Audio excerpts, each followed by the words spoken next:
Hi guys, I am your coach today. Welcome along to GTN Coach's Corner. I have got a load of your questions that you guys have shared that I'm going to be answering. And remember, you can always ask your own using that hashtag GTN Coach's Corner and just leave that at the bottom of this video or any other video when something springs to mind. And to kick things off, we have one from Jordan Laker who starts with, I have a question on intensity.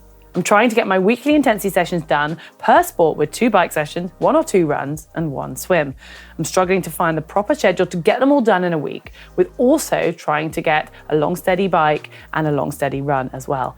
Do I need these 4 or 5 weekly intensity sessions?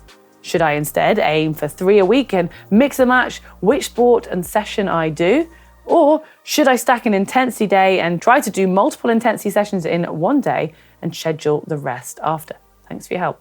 Well, Jordan, that sounds like a lot of intensity is my first reaction to that. Obviously, it depends how much rest you get and how much you can absorb in your time, but also in your body. But I would say, don't stress about doing 4 or 5 and aim to get 1 really good intensity session done per sport. And if you've got capacity for 1 or 2 more, then great. But you want to make sure that you're really ticking the quality box and not the quantity, because there's no point in doing those intensity sessions half-hearted, but doing 5 of them, you're far better off doing 3 of them really well. And maybe there's one of your sports that you need a little bit more work on or you're struggling slightly, then you could look to potentially do 2 on that sport and just do 1 on the other 2. When you talk about trying to put them all in one day, definitely not all of them, because something is going to give and you'll lose that quality again. But if you do need to or want to double up, then I'd recommend using the swim as one of the intensities with either the bike or the run, because swimming is a bit more upper body and it doesn't quite take as much out of your body as cycling hard or running hard does. So that's kind of a nice compromise. And you're touching on the rest and when you need to have that, but make sure you do still actually have in a rest day, because you've got your long steady runs and your long steady bikes. And it sounds like there's a lot to fit in a week, and I'm not really seeing where that rest is coming in. So focus on the intensity. Yes, keep in those long ones, but make sure you have a day off properly, at least once a week, or if that's a little bit of a stretch to fit everything in, once every 10 days. But you need to make sure you've got that balance. And I think the real point I'm trying to get home here is keep that quality, and then add the rest in and see where you're at the end of that. Right, next, that moves us on to Emma Charlotte with this question. Hashtag GTN Coach's Corner. Hi, GTN team, thanks so much. Blah, blah, blah. I am a beginner triathlete and looking to buy some fins for my swim drills in the pool. Do you have any recommendations for the kinds of fins I should be looking for? Longer, shorter materials? Thank you. Well, Emma, great that you are investing in some fins, because they will really help you with just being able to do your training, mix it up a bit in the pool, and like you say, work on those drills, because it gives you that added propulsion. And yes, you are right. We've touched on it before. You definitely want swimming specific fins. We personally use the Orca fins, but any kind of swim brand will do the right type of fins you want. And you want them to be nice and short and kind of stumpy ones. So they're not really going to be that much of an extension of your own foot, because you don't want them changing your actual kick style. So if you had diving fins, then you're going to have a much sort of slower, longer kick. And you want to basically just slightly exaggerate your normal kick and just get more propulsion for the effort you're putting in, so you can focus on the drills or the technique. And yes, you're pointing about drills, but don't be afraid to also put them on just sometimes when you want to feel good in the water or do some slightly faster work, or even just make your swimming a little bit easier that day. So basically go to any swim brand and just make sure they are labeled swim specific. And as for the material, I'm not an expert on this, but I think they're all pretty similar. They're kind of a silicone-y type material and should be fairly bendy, but being short, you're not going to get loads of flexibility. Hopefully that answers that one. Right, Oliver C comes in with this. Hi GTN, I'd really appreciate your guidance on this one.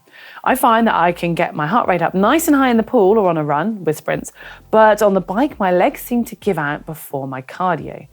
A 3-minute sprint is limited by my legs cramping, not reaching my endurance limits. Any advice? Well, to start with, Oliver, we're all different when it comes to our heart rate and our heart rate zones and between the 3 different sports. We've touched on it in videos previously, so I wouldn't get too bogged down on comparing your others. For example, some people will get their heart rate higher in the swimming pool because you're using your arms and your legs, but then others will find, well, because you're being supported by gravity and it's not quite as much stress on the body, it might not be so compared to others. For example, I find I can get my heart rate much higher with running than I can with cycling. And to a certain extent, it does depend on which sport you've done the most of at a high level. So if you came from a cycling background, you might find you get your heart rate higher cycling than you do running. But just make sure that you've got separate zones for each, and you might find you're still working just as hard, even if your heart rate isn't quite as high, if that makes sense. But when it comes to actually trying to get your heart rate high in cycling, I would want to know what your cadence is. That's the thing that jumps out at me when you say that your legs are really struggling,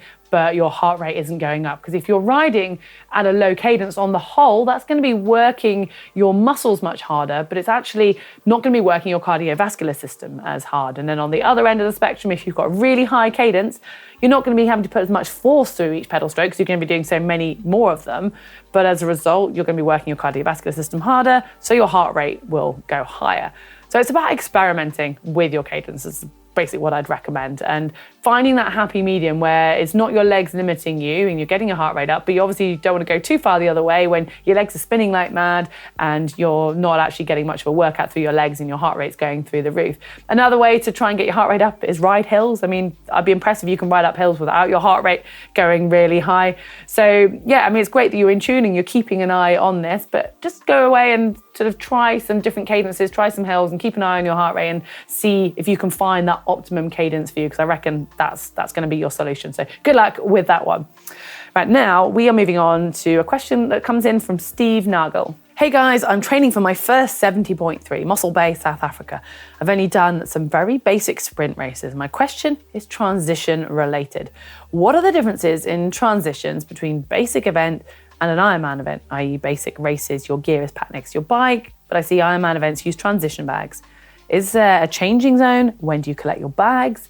In sprint and Olympic races, use a tri-suit. In an Ironman, is a tri-suit standard, or is it worth sacrificing time in T1 and T2 and changing into bike or run specific clothing? Thanks in advance. Well, Steve, first up, yes, you're right to identify there is quite a difference in local events to going to an Ironman event, and the fact that, you know, it's a huge sort of enterprise and they'll run these events day in, day out, but they'll also just have so many more people attending it. So everything's going to be a little bit different and they have their own processes. Now, I'm cautious to give you too much advice on the actual exactly how it's going to be at your event, because even within an Ironman, it will vary. And I've done a few of their events and I have noticed different setups. But yeah, you're right. It's unlikely, I'm pretty much sure you won't be able to have your kit next to your bike. So you're going to have to do a bit more forward planning. But in some ways, that sort of takes the stress out because you do all that beforehand and then you kind of can relax a bit more on the race day. But I would say that there's going to be loads of people at your event who will have done an Ironman event before or will be familiar even with this exact event that you're doing. So speak to them. When you go through the check-in the day before, just chat to someone else, see what they're doing, follow people, copy, and they'll be delighted to help you. And I would say read your race information pack and then read it again, because it'll all be in there and it'll give you the details of exactly what it is. And once you go to Ironman, you register, you get given your race day pack. And within that, you'll have your transition bags, which sounds like you're already aware of. And they usually have two separate ones, one for transition 1 and one transition 2. And you need to make sure you remember to put the right stuff in each bag, because sometimes it will be a split transition. So when you'll come out of the swim, you'll go to one area for that bag and get all your bike kit on. And then once you come off the bike, you'll go and get all your run stuff. And if you get those mixed up, well, you're in trouble, because it's not very easy to go from one to the other. So just make sure that you give yourself plenty of time to plan this. What was your final question? Yes, about the changing.